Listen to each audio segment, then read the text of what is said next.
Vamos a meditar juntos. Y el tema que estamos tratando los domingos de este mes de agosto, ¿recuerda cuál es?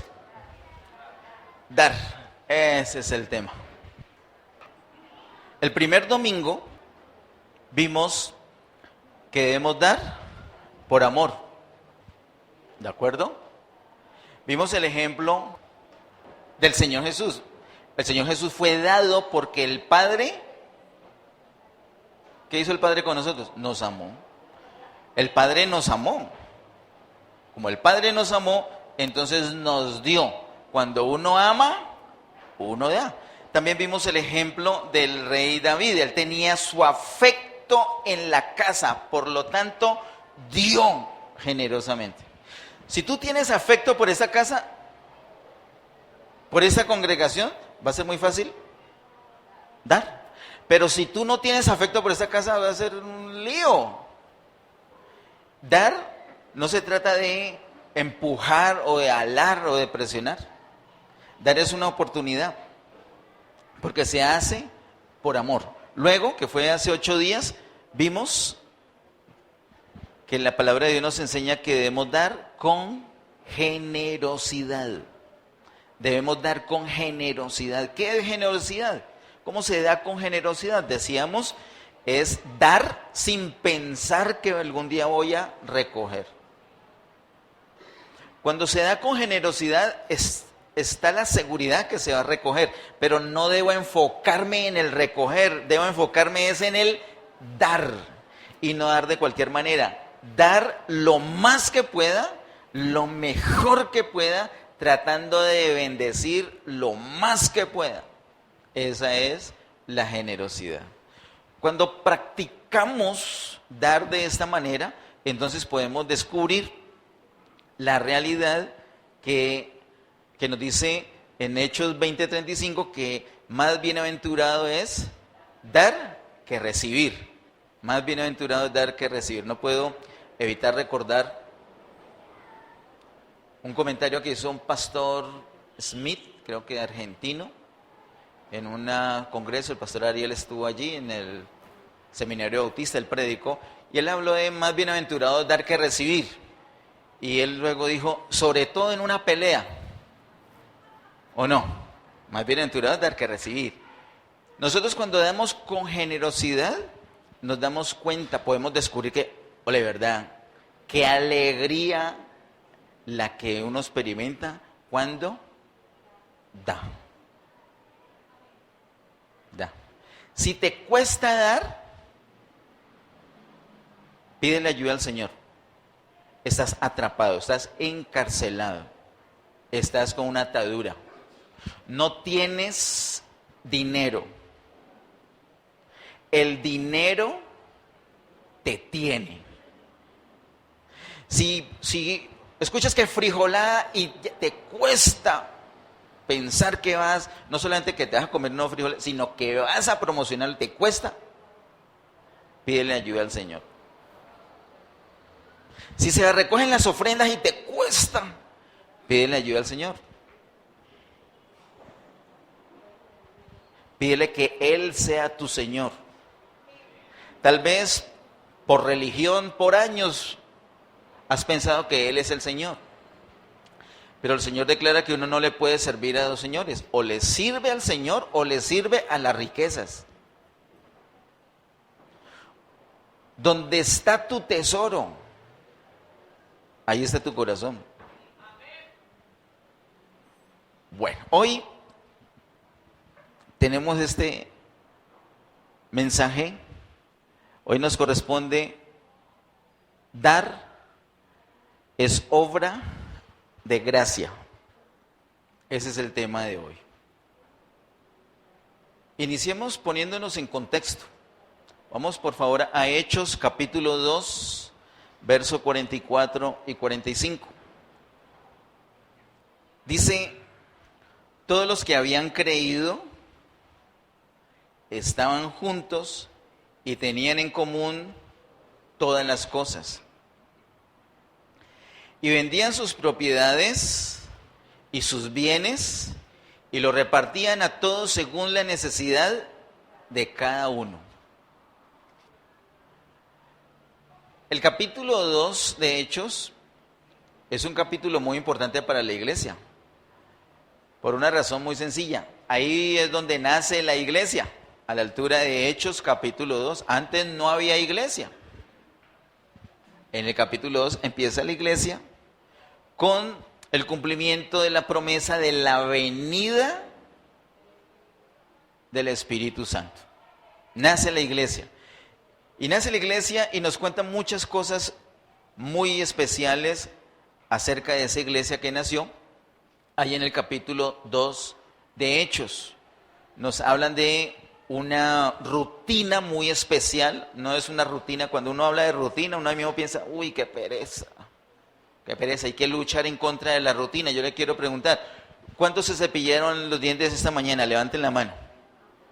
Ok, hay algunos que no, lo seguimos amando, solamente que por favor no me vaya a hablar muy cerca. Si me va a saludar, me saluda por WhatsApp. Pero bueno, tenemos una rutina de cepillarnos los dientes, ¿o no? O usted tiene una agenda, le sonó esa alarma, ¿qué será? Me está sonando el despertador. Cepillárselo, cepillárselo. No, ya se convirtió en una. Entonces hay unas rutinas que son buenas. Por favor, dígale a la persona que está ahí cerquita, es bueno cepillarse. Hay unas rutinas que son buenas. Vemos nosotros en Hechos capítulo 2 que ellos empezaron una dinámica de vida de iglesia con unas rutinas muy buenas. Parte de lo que ellos hacían, los creyentes, como dice el versículo número 44, los creyentes, parte de lo que hacían está en el versículo 44 y 45, que lo vuelvo a leer. Dice, todos los que habían creído estaban juntos y tenían en común todas las cosas. Pregunto, ¿cuántos tienen aquí celular que cueste más de $1.000.000? Levanten la mano. Más de $1.000.000. Anoche tuvimos un ejemplo aquí y fue dramático. Nadie. Seguro contaron el testimonio de anoche. Ok. ¿Nadie tiene celular de más de $1.000.000? Oh. No vino entonces esta niña, ¿no? Getsemaní tiene una sola persona que tiene un celular de más de $1.000.000 y no vino hoy. Por seguridad no vino. Bueno. ¿Cuántos tienen casa propia? Es que, ¿cuántos estamos en el contexto de Hechos 2, 44, 45? ¿Cuántos tienen casa propia? ¿Cuántos tienen carro propio?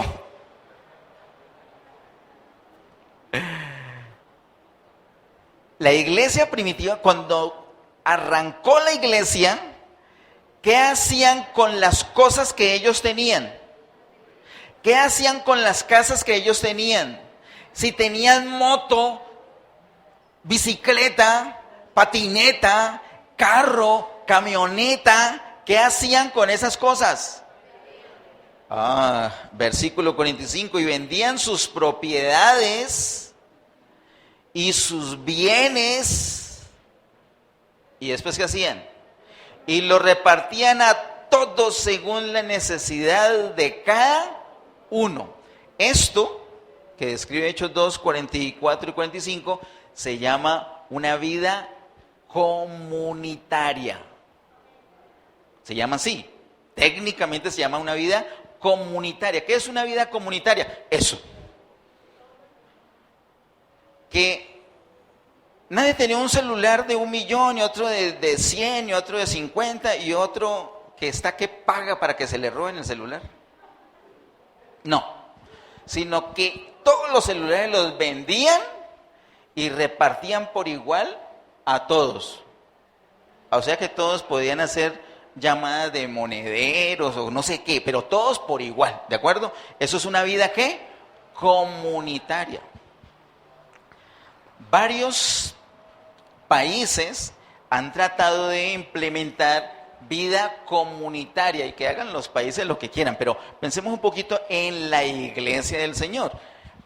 Por muchos años, muchas iglesias locales o particularmente algunas denominaciones algunos sectores de la iglesia han tratado de vivir de acuerdo a Hechos 2, 44 y 45. Es decir, han tratado de tener una vida comunitaria. Y han escrito libros sobre eso. Yo no los he leído, sino que leí que han escrito libros. Sinceramente me daría mucha pereza ponerme a leer ese libro, pues si usted no le da pereza, lo lee y me cuenta. Pero intentaron hacer esto por años con algunos resultados muy positivos, como por ejemplo, que tenían todo en común.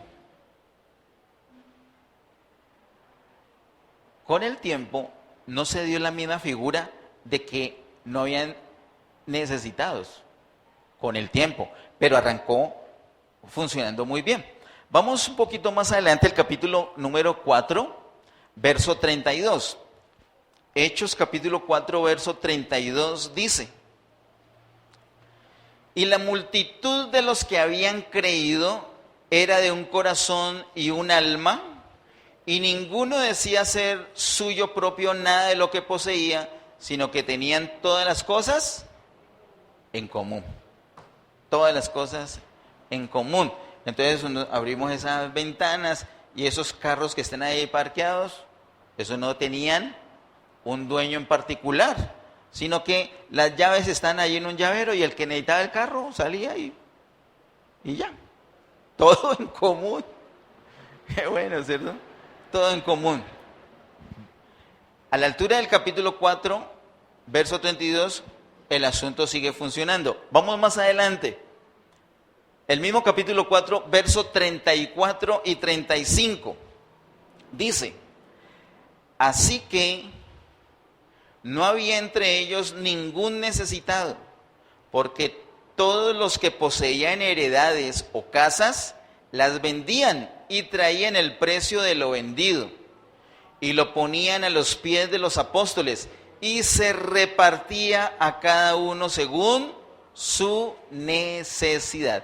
Capítulo 2, capítulo 3, capítulo 4, todo muy bien. Y quiero decirles, además, capítulo 5 seguía funcionando. Un estilo de vida, ¿cómo les dije que se llamaba? Un estilo de vida comunitario, donde nadie decía, esto es micrófono mío, esta corbata es mío, este corte es mío. No, sino que todo era de todos, todo era de todos, todo era de todos. Así que así arrancó el asunto de tener todas las cosas en común para que no... ¿Cuál era el propósito? Que no hubiera ningún necesitado, que todos fueran atendidos por igual. Funcionó hasta el capítulo 5, pero algo pasó en el capítulo 6. Vamos a Hechos capítulo 6, verso 1 al 3. Dice: en aquellos días, como creciera el número de los discípulos, hubo murmuración de los griegos contra los hebreos, de que las viudas de aquellos eran desatendidas en la distribución diaria. Entonces los 12 convocaron a la multitud de los discípulos y dijeron: no es justo que nosotros dejemos la palabra de Dios para servir a las mesas. Buscad, pues, hermanos, de entre vosotros a 7 varones de buen testimonio, llenos del Espíritu Santo y de sabiduría, a quienes encarguemos de este trabajo. ¿De qué trabajo? ¿De qué trabajo? ¿Cómo lo llaman ahí? ¿Distribución qué? Distribución diaria. Un sinónimo de esa distribución diaria era ¿cuál? Servir a las mesas. ¿Y de qué se trataba?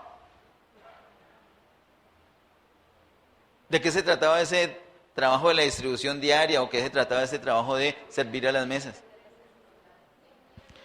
Recoger la plata que traía la gente cuando vendían sus casas, sus fincas, sus carros, sus motos, sus corbatas, su todo. Recogerlo y tener una estadística bien precisa de qué te pasó, qué te pasó, qué te pasó y qué te pasó, y suplir esas necesidades. Eso, recuerden, lo vimos en el capítulo 2 y 4, era función de los apóstoles. Pero ¿qué pasó en el verso 1 del capítulo 6? ¿Qué sucedió? Capítulo 6, verso 1. En aquellos días, como creciera el número de los discípulos, hubo de los griegos contra los hebreos de que las viudas de aquellos eran desatendidas en la distribución diaria. Aquí tengo esta viuda griega y no le han dado la remesa. En cambio a esa que es hebrea, claro, a ella sí le dieron la remesa. Empezó la murmuración.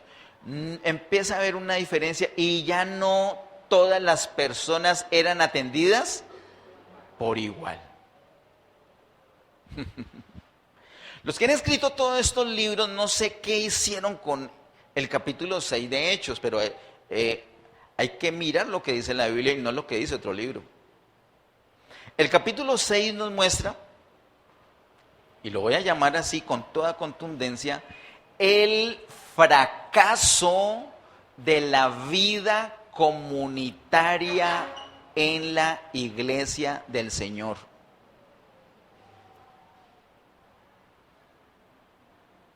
¿Cuándo arrancó la vida comunitaria en la iglesia? Hechos capítulo 2. ¿Cuándo terminó la vida comunitaria en la iglesia? Hechos capítulo 6. De ahí en adelante, usted lo puede mirar, usted lo puede constatar, leer de capítulo 7 de Hechos hasta el final. No se volvió a manejar así de manera comunitaria. Entonces, ¿cómo es el manejo de los dineros en el pueblo de Dios? ¿Cómo se pueden ayudar a las personas necesitadas? ¿Cómo se hace para que una obra como esta funcione? Porque se necesita pagar un arriendo, se necesita pagar unos servicios, se necesita pagar unos sueldos, se necesita pagar cosas. ¿Cómo se hace? Si no le pedimos a todo el mundo, bueno, vendan las cosas y hay unas personas encargadas de recogerlas y se va a distribuir. No, ya no es así como era antes, ya no es así. Entonces, ¿cómo sí es? Vamos por favor a mirar cómo sí es. Primera a Corintios capítulo 16, verso 1 y 2. Después de Hechos sigue Romanos y después de Romanos sigue Primera a Corintios. El último capítulo, Primera a Corintios capítulo 16. Verso 1 y 2.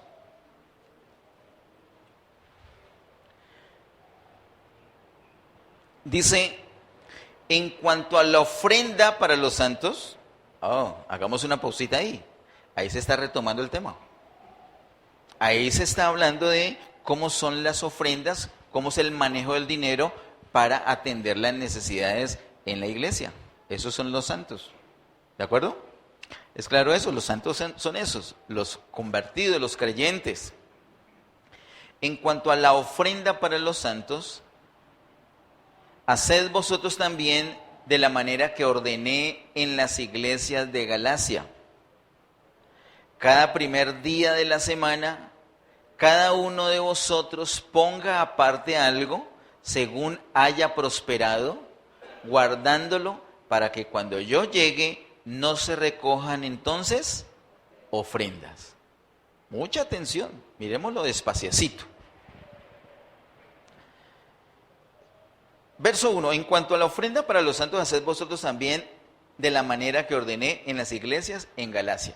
Este no era un asunto para unas determinadas iglesias locales, sino que era el mismo asunto para todas las iglesias. Para todas. Para Getsemaní también. Para todas las iglesias locales, para todas. ¿Cómo la instrucción? Verso número 2. Cada primer día de la semana, cada uno de vosotros ponga aparte algo según haya prosperado. Mire, ¿qué es lo que tenían que hacer? Cada uno debía poner ¿qué? Aparte algo. ¿Qué más? Según lo que haya próspero, o sea, según mis ingresos, entonces pongo aparte algo. Lo pongo aparte. Este versículo 2 muestra o comprueba que efectivamente, como lo podemos constatar entre el capítulo 7 y el final de Hechos, en la iglesia no se volvió a practicar la vida comunitaria.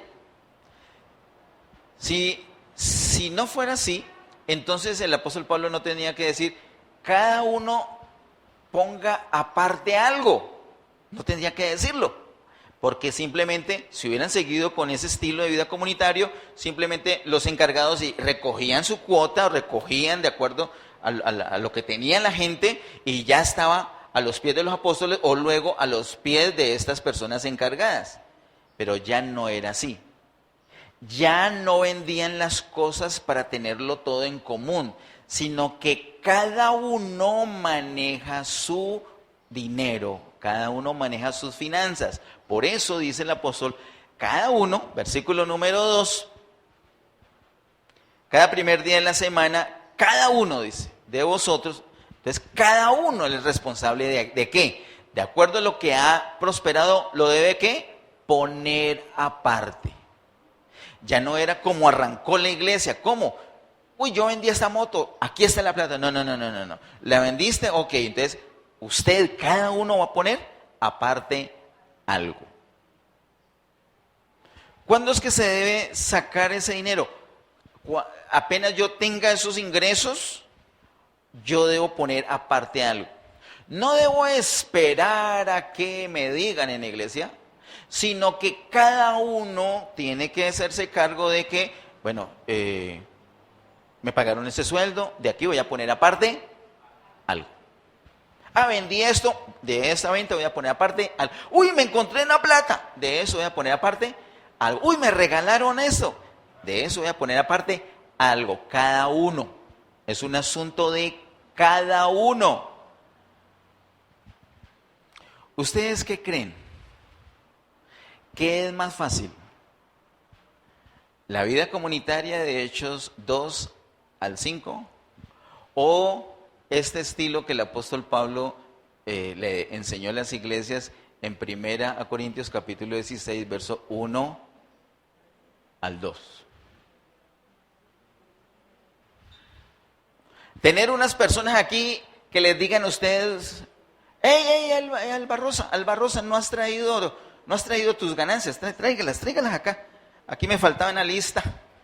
Necesitamos que dé su parte para repartirlo entre todos. Así era antes. O Albarrosa solita, Margarita solita, Noelia solita, Elizabeth, cada uno solito es responsable de poner aparte de algo. ¿Cuál de los dos creen que es más fácil? Le hago otra pregunta. Le hago la misma pregunta desde otro punto de vista. ¿Cuál de los dos cree que es más efectivo?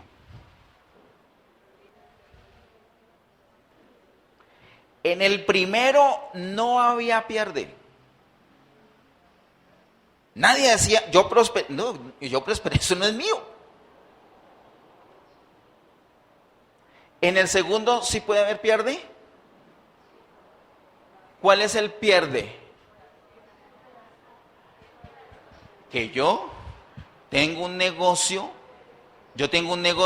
donde me estoy ganando 30 millones mensuales, pero no voy a traer. ¿Cuándo es el diezmo de 30 millones mensuales? Hágame el favor.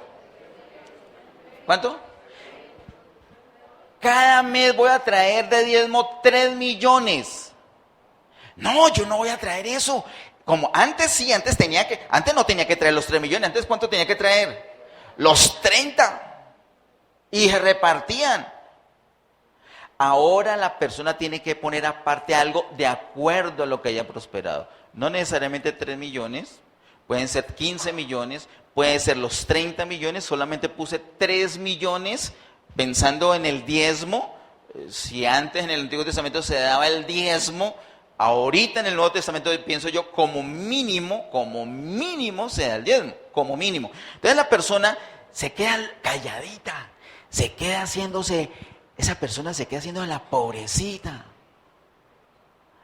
la viejecita que no tenía nada que comer, porque donde se den cuenta que me estoy ganando 30 millones, me toca dar los diezmos.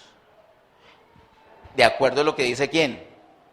Pablo en 1 Corintios 16, 1 y 2. Ahora ya el asunto depende de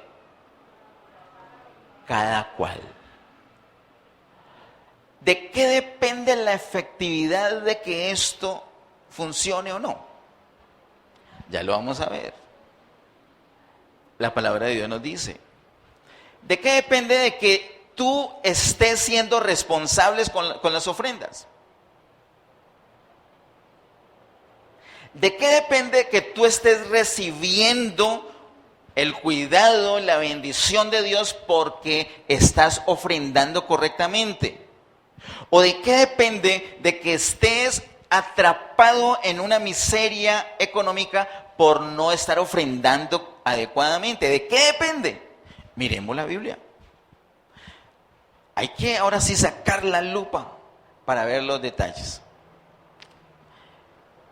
Verso 1 y 2 de 1 Corintios 16. En cuanto a la ofrenda para los santos, haced vosotros también de la manera que ordené en las iglesias de Galacia.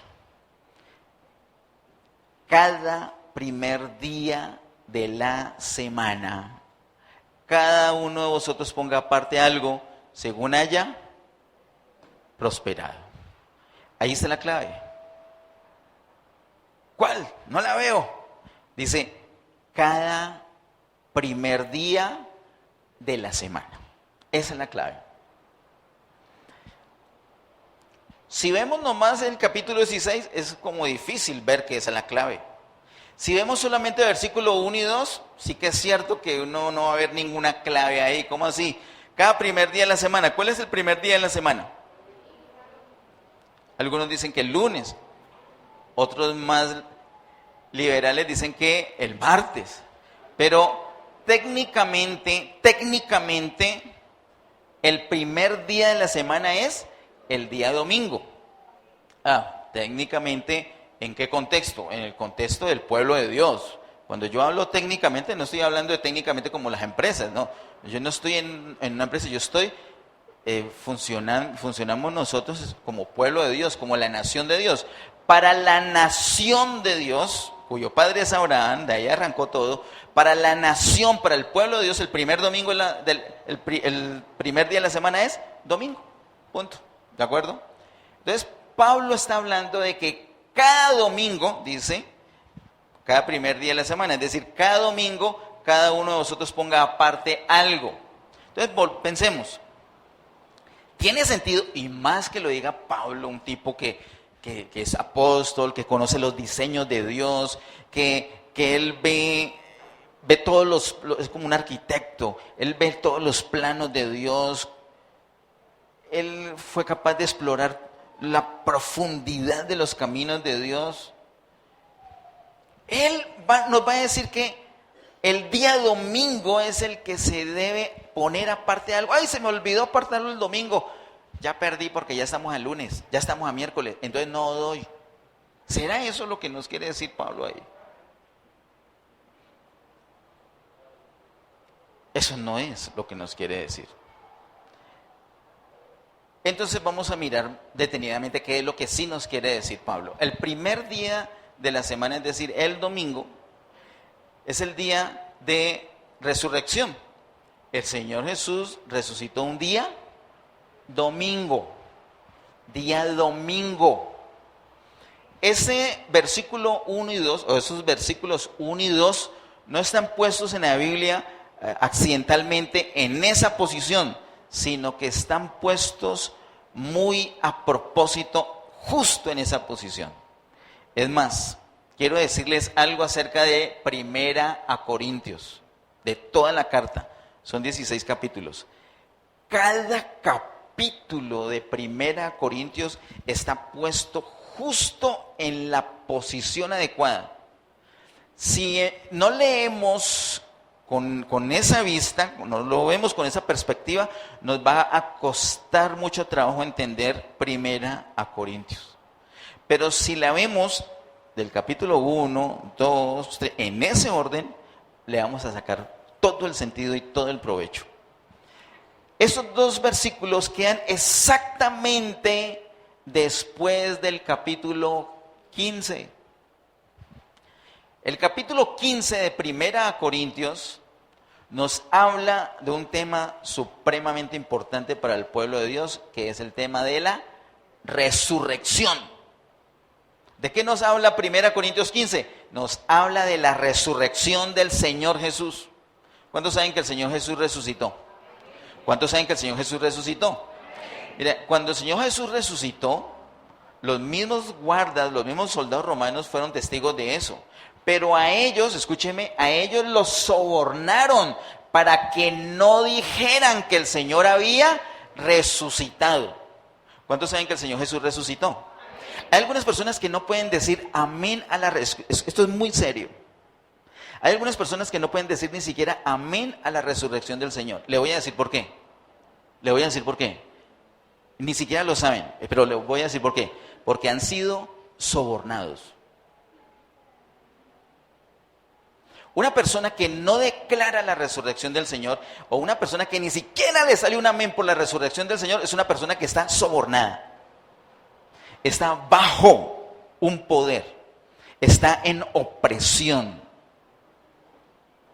Y el Señor Jesús resucitó. El Señor conquistó la muerte. El Señor mostró con su resurrección que realmente había ganado la victoria en su muerte. La victoria del Señor no fue en la resurrección. La victoria de Jesús fue en su muerte. Pero la resurrección mostró que realmente había vencido. Además, Él tenía que resucitar para poder venir a vivir en nosotros, dentro de nosotros. El tema de 1 Corintios 15 es la resurrección del Señor. 1 Corintios 15 nos muestra cómo el Señor tenía que resucitar para poder vivir en nosotros. Si Él no resucita, Él no puede vivir en nosotros. Así que todo el caminar, todo el proceso, el Señor hizo un camino tremendo, el Señor Jesús. Nos dice Juan que en el principio era el Verbo, y el Verbo era con Dios, y el Verbo, así que ahí estaba Jesús. Pero luego dice el mismo capítulo 1 que ese Verbo fue hecho y habitó entre, es decir, el Señor Jesús descendió, empieza su viaje, bajó del tercer cielo, segundo cielo, primer cielo, llegó a la tierra. Pero luego nos dice que el Señor no se quedó en la tierra, sino que fue crucificado, fue muerto el Señor. Entonces el Señor Jesús no solamente se encarnó, sino que también murió. Y al morir, ¿a dónde van los muertos? Getsemaní sabe que los muertos no van al cielo. Getsemaní sabe que los muertos van al Hades, como dice la Biblia. El Señor fue a las partes más bajas de la tierra, Hades. Así que tercer cielo, segundo cielo, primer cielo, tierra, Hades, y se quedó allí.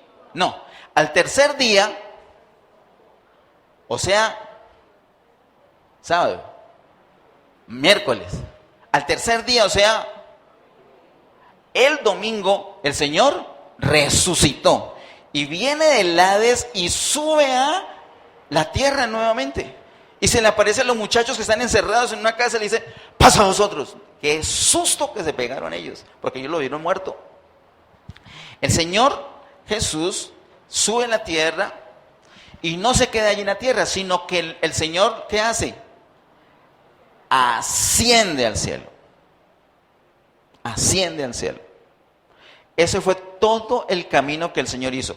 Hizo todo ese camino y luego, recuerde que Él le dijo a los discípulos a la altura de Juan capítulo 14, no los voy a dejar huérfanos.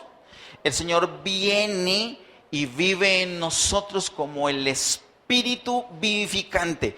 Él está, eso es el tema de Hechos de 1 Corintios 15, le estoy haciendo solamente un resumen. Vive en nosotros. ¿Cómo es posible que Jesús viva ahorita en nosotros? Gracias a su resurrección. Y ese poder de resurrección es el que vive ahorita en nosotros. Mire un momentico a la persona que está a su lado. Un momentico, así como de reojo. Si no le tiene tanta confianza, mírela de reojo. Allí donde ve esa persona, yo de usted me he tomado una selfie con esa persona. Y la ponía en mi estado, achicaneando. ¿Por qué? ¿Por qué? ¿Por qué? Mire, esa persona que está ahí a su lado, que se ve sencilla, como que, ¿cierto? Esa persona tiene adentro a Jesús resucitado. Mire, mire. La iglesia del Señor por años ha hecho énfasis en la muerte del Señor. Gloria a Dios por la muerte del Señor. Porque gracias a la muerte del Señor nosotros fuimos redimidos, ¿o no? Claro que sí. Pero noticias, al tercer día resucitó. ¿Y hoy cómo está? ¿Vivo o muerto? Está vivo. ¿Y dónde está Él? Vive en nosotros. Eso lo declara la Biblia. Cristo en nosotros, la esperanza de gloria. Él no está metafóricamente en nosotros. Él no está figuradamente en nosotros. No, Él está literalmente en nosotros. No es una figura. Es literal que Cristo vive en nosotros. ¿Por qué? ¿Usted ha pasado? ¿Cuántos han orado por alguna persona y que esa persona se sanó? Levante la mano un momentico. Nadie levanta la mano porque porque me pierdo la recompensa. Pero vas a tener recompensa por apoyar el testimonio. ¿Cuántos? Ok, oraste por alguien y se sanó. ¿Es que tú tienes mucho poder o qué? No, pues vení, saname. Entonces, ¿cómo pudiste sanar? ¿Qué pasó? El Señor lo dijo, Juan capítulo 7. Hoy sí que estamos hablando de Juan. Juan capítulo 7. El que cree en mí, como dicen las Escrituras, de su interior correrán ríos de agua viva. Entonces, ¿qué hace un río de agua viva? Se lleva todo lo mortal, se lleva todo lo enfermo, se lleva todas las tinieblas. Entonces, por eso has orado por unas personas enfermas y esas personas se han sanado, porque han salido de tu interior ríos de agua viva. Has hablado la palabra y esa persona se ha convertido, se ha salvado. ¿Por qué? De tu interior salieron ríos de agua viva.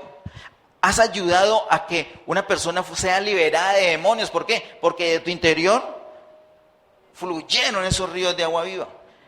Es el Cristo resucitado viviendo dentro de ti. Hay algunas personas que les ha pasado cosas. Por ahí hay uno que tiene una bala en la garganta. Toda la tiene ahí de adorno. Una bala. Así le dieron. ¡Pum! Y aquí. ¿Para qué? Para que cuente las maravillas del Señor. No es para otra cosa. No, es que es Superman. Garganta de acero. No. Cristo en él, la esperanza de gloria. Entonces, así han pasado. Este es más poderoso. Más poderoso. Y te pasó a ti. Y ni siquiera te diste cuenta. Te libró de una cosa terrible, Señor, ni cuenta, no alcanzaste a asustarte. No alcanzaste a asustarte. Una vez, por ejemplo, no alcancé a asustarme, se me perdieron los documentos. Eso fue un viernes. Y el otro día, sábado, por la mañana me llamaron. Vea, es que aparecieron unos documentos de Orlando Torres. Documentos, y yo fui a revisar. ¡Oh! Mis documentos los boté. No alcancé a asustarme, ya estaba resuelto. El Señor nos ha librado a nosotros de unas cosas y no alcanzamos ni a darnos cuenta que ese camión no iba a pasar por encima, no nos damos cuenta que esa bala perdida ni siquiera la escuchamos, o que nos iban a apuñalear, que nos iban a robar. A veces se nos cerró una puerta de que nosotros pensamos que era para nosotros y hasta nos ponemos a llorar y no nos damos cuenta que el Señor nos está librando. ¿Eso qué es? Cristo en nosotros. Es el poder de resurrección en nosotros. Cuando yo veo a tu hijo, cuando los veo a ustedes, ¿qué veo? El poder de resurrección. ¿O es que ustedes son muy buenos? ¿Cómo hacemos para estar aquí? En vez de estar en Pance con ese calor. ¿Por qué estamos aquí reuniéndonos a alabar al Señor y aprender la palabra? Es un milagro de Dios. Es el mover de la resurrección en nosotros. El apóstol Pablo lo dice de esta manera. Todo el capítulo 15 de 1 Corintios habla de la resurrección. A la altura del versículo 10 dice esto el apóstol Pablo. Pero por la gracia de Dios soy lo que soy. y su gracia no ha sido en vano para conmigo. Antes he trabajado más que todos ellos, pero no yo, sino la gracia de Dios conmigo. La gracia de Dios conmigo.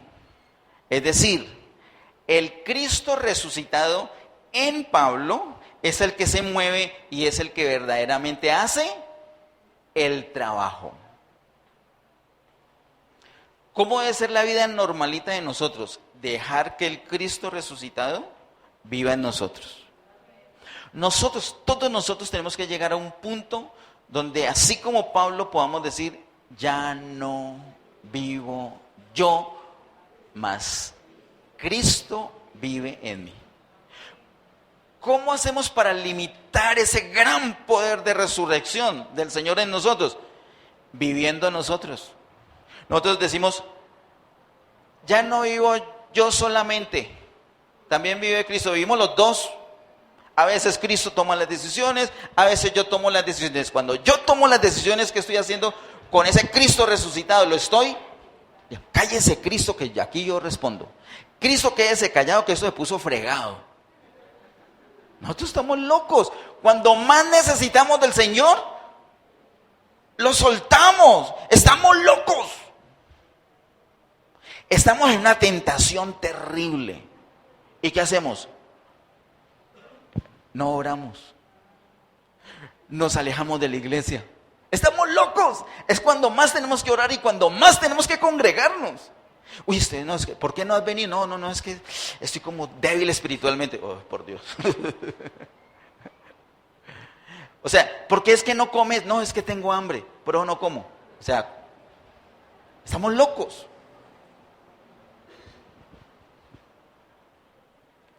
¿Aquí entre nosotros habrá algún necesitado del Señor? ¿Alguien que necesita el poder del Cristo resucitado dentro? Todos. Esa es la vida normalita. Eso no es una vida extraordinaria, no. Es la vida normal para nosotros. Después de darnos cátedra el apóstol Pablo con 1 Corintios 15 acerca de la resurrección del Señor, viene el capítulo 16, arranca con el primer día de la semana, es decir, el día de resurrección. ¿Qué quiere decir eso? Que mi decisión, cuando ya tengo el dinero, cuando ya me dieron el sueldo, la decisión de cuánto voy a poner aparte para la ofrenda, la tengo que tomar en el poder de resurrección. ¿Cómo así? Si tengo que hacerlo en oración. Eso no es que, no, yo tengo mis cuentas claras, yo tengo, esta plata es para esto. No, así no es. Es Cristo el que tiene que tomar la decisión. ¿Y cómo hago? Voy con mi plata y en oración, Señor. Pues, no sé, yo siento como dar tanto, pero quiero que nos pongamos de acuerdo. Entonces, en oración yo tomo la decisión. Señor, muestra a mí tu voluntad en ese asunto. Porque en el poder de resurrección es que yo voy a dar esta ofrenda. Si nosotros no ofrendamos en el poder de resurrección, entonces el modelo bíblico no funciona. De hecho, tu matrimonio tampoco. Tu relación padre-hijo tampoco. Tu relación como comerciante tampoco. Como deportista tampoco. Como ciudadano tampoco. Como ser humano tampoco. Sin el poder de resurrección nosotros no funcionamos. Para la decisión de cuánto voy a ofrendar, para la decisión de las listas de aporte de 10,000 pesos mensuales. No, pues no, usted empieza a hacer cuenta, venga, no, yo no puedo. O sea, ¿de dónde voy a sacar? No tengo cómo. Claro, porque no es con nuestras fuerzas, tiene que ser en el poder de resurrección. Una persona enferma, ven, ¿qué tenés? ¿Estás enfermo? Ay, no, yo para ese daño de estómago, yo no. Si tuvieras un dolor en la espalda te haría un masaje, pero para el dolor de estómago no. No, es que no son nuestras fuerzas. Es el poder de resurrección. ¿Vas a perdonar a esa persona? No, ¿cómo la va a perdonar? Pues es una persona, ha sido una tarbán conmigo toda la vida. No, es que no es en tus fuerzas, es en el poder de resurrección. No, yo no te digo que esa atadura me tiene a mí fregado. No, es que usted supiera, es muy fuerte. Es que no es en tus fuerzas, es en el poder de resurrección. No, yo he querido ser disciplinado con la oración, pero es que no he podido. Yo pongo el reloj, no puedo. No, es que no es en tus fuerzas, es en el poder de resurrección. Tenemos que depender completamente del Señor, que el Señor sea el que toma el control, que el Señor dirija mi mente, dirija mis sentimientos, dirija mi voluntad, que el Señor haga su vida en mí. Por eso el apóstol Pablo da la cátedra de 1 Corintios 15 y ya está listo para decirles, en el poder de resurrección, pongan aparte cada uno según lo que ha prosperado. Amén. Es eso. Para terminar, vamos a 2 Corintios 8, 1 al 9. Dice: asimismo, hermanos, os hacemos saber la gracia de Dios. Yo quiero que usted tenga en cuenta cuántas veces en esta porción de 2 Corintios 8, 1 al 9, que habla específicamente de las ofrendas, quiero que presten mucha atención cuántas veces se repite la palabra gracia. Vamos contándola. Asimismo, hermanos, os hacemos saber la gracia de Dios que se ha dado a las iglesias de Macedonia. Va una. Que en grande prueba de tribulación, la abundancia de su gozo y su profunda pobreza abundaron en riquezas de su generosidad. Pues doy testimonio de que con agrado han dado conforme a sus fuerzas y aún más allá de sus fuerzas, pidiéndonos con muchos ruegos que les concediésemos el privilegio de participar en ese servicio para los santos. Y no como lo esperábamos, sino que así mismos se dieron primeramente al Señor y luego a nosotros por la voluntad de Dios. De manera que exhortamos a Tito para que, tal como comenzó antes, asimismo acabe también entre vosotros esta obra de gracia. Y van 2 veces. Verso 7. Por tanto, como en todo abundáis en fe, en palabra, en ciencia, en toda solicitud y en vuestro amor para con nosotros, abundad también en esta gracia. Van 3. No hablo como quien manda, sino para poner a prueba por medio de la diligencia de otros también la sinceridad del amor vuestro. Porque ya conocéis la gracia de nuestro Señor Jesucristo, que por amor a vosotros se hizo pobre, siendo rico, para que vosotros con su pobreza fueseis enriquecidos. 4 veces en ese pedacito, 4 veces la palabra gracia es la que persiste. ¿Por qué? Porque como lo dice ahí literalmente, las ofrendas son una obra de gracia.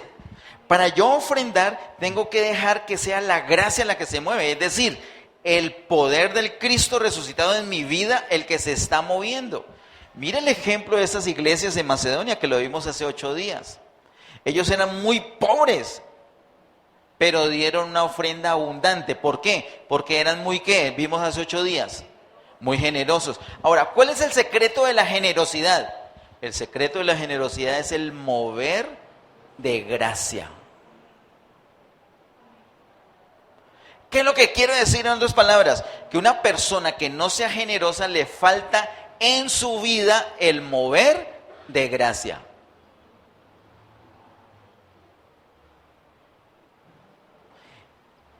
¿Sabe cómo se llama una vida que le falta el mover de gracia?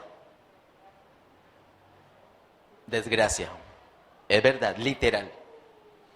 Una vida sin el mover de Cristo resucitado en su interior es una desgracia. A veces muere alguien, ¡ay, qué tragedia! No, la tragedia es que está vivo, y no deja que el Cristo resucitado se... Es en una religión ahí. Piensa que Cristo lo salvó para que venga a la iglesia. Y en la calle vive como sea. Y en la casa vive como sea. Piensa que Cristo lo salvó para que cante o para que predique. Y el lunes y el martes que no canta y predica, hace otras cosas que no corresponden. No, eso no es, eso es una desgracia.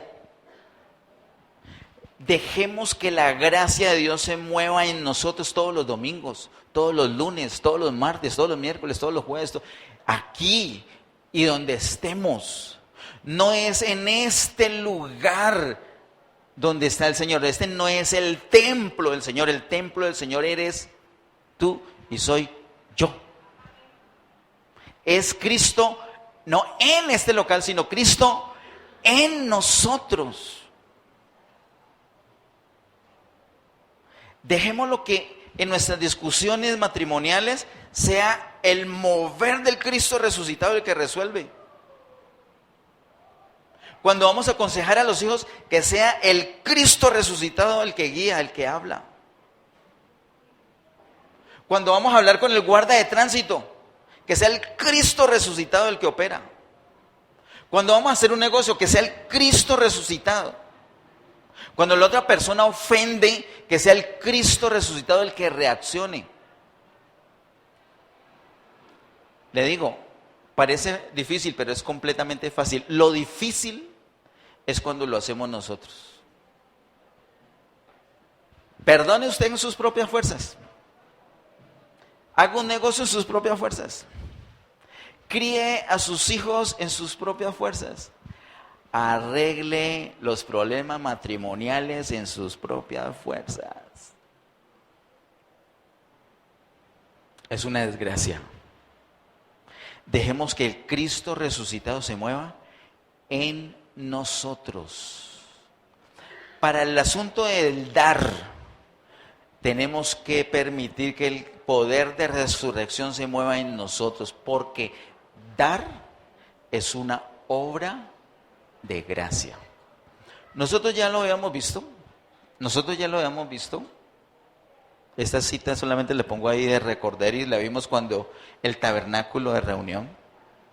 Eso lo vimos en junio, que es Éxodo 35, 1 al 5, la primera parte del 5. El versículo que tenemos para el proyecto Todo Generoso es Éxodo 35, 5a, o sea, la primera parte del versículo 5, que dice que todo generoso debe traer la ofrenda para el Señor. Eso es lo que dice esa primera parte de Éxodo 35, 5. Pero antes, escúcheme, y lo pongo ahí para que usted tome la nota, antes de hablar de la ofrenda que se debe traer, antes de eso, el Señor en los versículos 1 al 4 habla de el reposo. El reposo. ¿Qué tiene que ver el reposo con una ofrenda para un templo? O en este caso, para una ofrenda para el tabernáculo. ¿Qué tiene que ver el reposo? Todo. Primero es el reposo. Después viene la generosidad. Y después, si puedes, dar. ¿Por qué no puedes dar bien? Porque no eres generoso. ¿Por qué no eres generoso? Porque no has reposado. ¿Y qué es reposar? Es dejar que se mueva la gracia en tu vida. Reposar es yo quedarme quieto y que Cristo actúe. Lo contrario es yo soy el que actúo. Entonces no reposo, me canso, mantengo agotado. Esa escritura es una escritura muy poderosa. Éxodo 35, 1 al 5 nos muestra la manera correcta como tenemos que ofrendar. Por favor, ayúdeme con esto para terminar. Díganle a las personas que tengan a su lado, de pronto 1, 2 o 3. Primero es el reposo. Luego, ser generoso. Ese es el orden. Mire, si usted, escúcheme, si usted nunca, le pregunto, ¿alguna vez Cristo lo ha sanado a usted? Las personas que saben, Cristo me sanó. y entre otras me ahorró un platal en el tratamiento, en la cirugía, etcétera, etcétera, etcétera. A algunos le ha ahorrado la plata del sepelio porque era mortal. Si usted tiene esa experiencia, escúcheme, si usted ya ha disfrutado de ese mover del Señor, a usted le queda muy fácil dar. ¿A cuántos el Señor ha perdonado de alguna cosa maluca? No digo que, es que se les aburre una palabrita, no, hizo una cosa horrible, fea, y el Señor lo ha perdonado. ¿A cuántos? Cuando hemos disfrutado de ese reposo, ese descanso que hay en el perdón del Señor, nos queda muy fácil dar. Cuando hemos disfrutado el reposo, estamos listos para ser generosos. Y el que es generoso, da. La clave aquí es rendirnos delante del Señor y dejar que Él sea el que se mueve con todo su poder de resurrección en nuestra vida.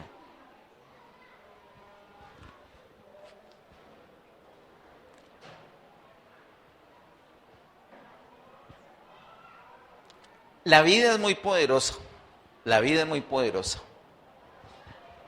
La vida que tenemos es muy poderosa, pero hay una vida más poderosa que esa y es la vida después de la muerte. Con nuestra vida natural, nosotros hacemos un poco de cosas grandísimas y nos engañamos. Es más poderosa la vida después de la muerte, es decir, la vida de resurrección. Dejemos que sea la vida de resurrección la que opera en nosotros. Amén. Amén. Vamos a orar para terminar. Colóquele una manito en el hombro a la persona que tenga ahí al lado, por favor. Vamos a bendecir a esa persona. Y le pido que ponga todo su cariño, todo su amor, toda convicción. Porque yo te digo, en tu interior está el Cristo resucitado. El Señor dijo que los que creen en Él, como dicen las Escrituras, de su interior correrán. Entonces de eso que tenemos adentro, que es el poder de Cristo resucitado, eso va a fluir para bendecir a esa persona que estás tocando ahí a tu lado. Padre, en el nombre de Jesús, yo te doy gracias por la realidad de tu resurrección. Yo te doy gracias por la realidad de tu presencia en mi vida desde el momento que creí. Y ahora, Señor, con esa convicción y con esa autoridad, en el nombre de Jesús, yo hablo bendición para esta persona.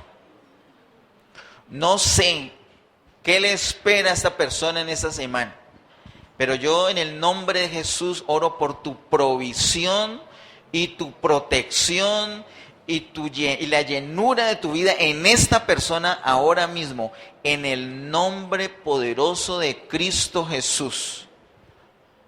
No podemos saber qué espera esta semana que empieza hoy, pero en el nombre de Jesús decreto para esta persona manifestación de cielo abierto, un mover de gloria en todos sus asuntos, en el nombre poderoso de Cristo Jesús. Y en el nombre de Jesús, nosotros en esta hora damos libertad para que seas tú y no nosotros los que toman decisión.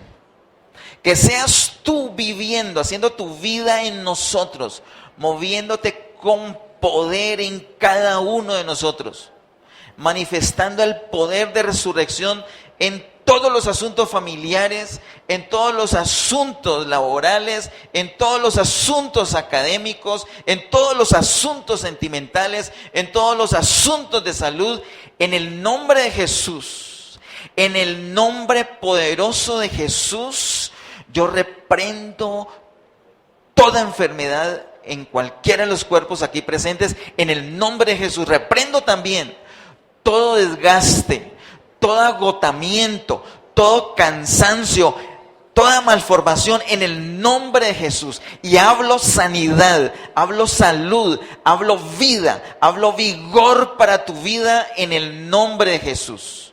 En el nombre de Jesús yo digo, tu espíritu, tu alma y tu cuerpo irreprensibles por y para la gloria de Dios. En el nombre de Jesús. Decreto para tu vida una semana exitosa en el poderoso nombre de Jesús. Es hecho. Amén. Amén. Dios les bendiga.